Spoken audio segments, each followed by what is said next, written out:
तो हम कर रहे हैं चैप्टर सेट्स एक्सरसाइज 1.3 का क्वेश्चन नंबर 16 का बी पार्ट। इसको हम प्रूव करेंगे एग्जाम्पल की हेल्प से।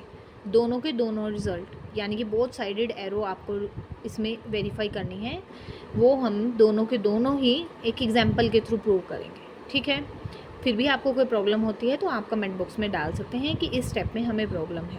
ठीक है, मैं आपको जल्दी से जल्दी रिप्लाई करने का ट्राई करूँगी। क्वेश्चन नंबर 16 का है B part. If A is a subset of B then A intersection B is equal to A. If A intersection B is equal to A then A is the subset of B. तो let कर लेते हैं हम example, कुछ भी आप elements ले सकते हैं, 1 2 ले लीजिए। ठीक है, ए इज़ द सबसेट, ये कंडीशन लेकर के चलनी है पहले फर्स्ट पार्ट में हमें, और सेकेंडली ये प्रूव करके दिखाना है। तो आप इसको लिख भी सकते हैं कि हमने फर्स्ट पार्ट एक लेट कर लिया है। यहाँ पे आप लिख लीजिए कि हमने फर्स्ट पार्ट बना लिया है। फर्स्ट पार्ट हमारा प्रूव करने का क्या है कि if A is the subset of B then A intersection B is equal to A. ठीक है, और सेकंड पार्ट में हम प्रूव करेंगे if A intersection B is equal to A then A is the subset of B. तो first part और second part, तो हम पहले कर रहे हैं फर्स्ट पार्ट प्रूव।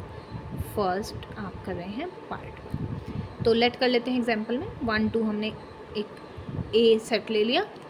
ठीक है, और बी हमने इस तरह से लेना है कि ए बी का सबसेट हो, यानी कि ए पूरी की पूरी तरह कंटेंड होना चाहिए बी के अंदर। 1 2 3 4 हमने अब प्रूव करना है फर्स्ट पार्ट में A intersection B is equal to ए।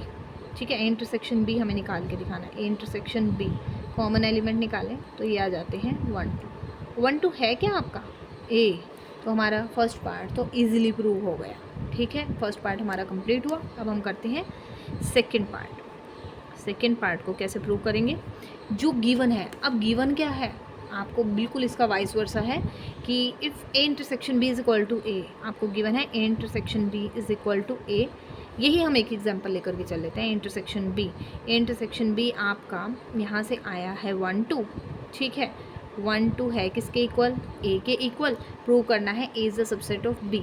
हाँ जी, यहाँ थोड़ी सी समझने वाली बात है कि A intersection B is equal to A है बेटा। ठीक है, यानी कि जो एलिमेंट हमारे ए में हैं, ए और बी दोनों में कुछ ना कुछ कॉमन एलिमेंट है।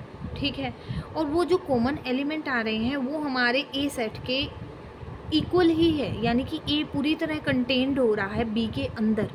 ठीक है, यानी कि जो हमारे ए और बी में कॉमन एलिमेंट आए वो आए 1 2। ठीक है, इक्वल ए हमने एज इट इज़ लिखा, और जब हमने ए देखा तो ए की वैल्यू भी कितनी ही है, 1 2 ही है। ठीक है, अब हम एग्जाम्पल्स में भी देख सकते हैं। एग्जाम्पल को देखने से ही आपको, जो आप एग्जाम्पल लेकर के प्रूव चले हो वहाँ से ही आप देखो कि 1 2 जो है आपका बी के अंदर है, यानी कि जो ए है बी का सबसेट आ रहा है। ये कंडीशन भी हमें यही शो कर रही है कि ए और बी का जो कॉमन एलिमेंट आएगा, यानी ए में भी होगा बी में भी होगा। पहली बात तो ये है, और वो जो होगा ना वो होगा ए के इक्वल। ठीक है, ए पूरी की तरह पूरी तरह से इसके अंदर कंटेन्ड होगा, तभी दोनों का कॉमन आ रहा है। ठीक है, ए हमारा क्या हो रहा है, बी का एक सबसेट हो रहा है, यानी कि 1 2 जो है वो सबसेट आ रहा है 1 2 3 4 का। और 1 2 है क्या आपका, 1 2 है आपका ए, और 1 2 3 4 आपका क्या है, बी। ये हमारा प्रूव हो रहा है। ठीक है, अगर आप इसको एक जनरल एलिमेंट लेकर के प्रूव करना चाहते हैं उससे भी हो जाएगा। ठीक है, लेकिन ये थोड़ा सा मुझे लगता है ज़्यादा अंडरस्टैंडेबल होगा आपके लिए। अगर आप चाहते हैं उससे तो कमेंट बॉक्स में लिखना, मैं उस वे से भी आपको एक्सप्लेन कर दूँगी इसको। ठीक है।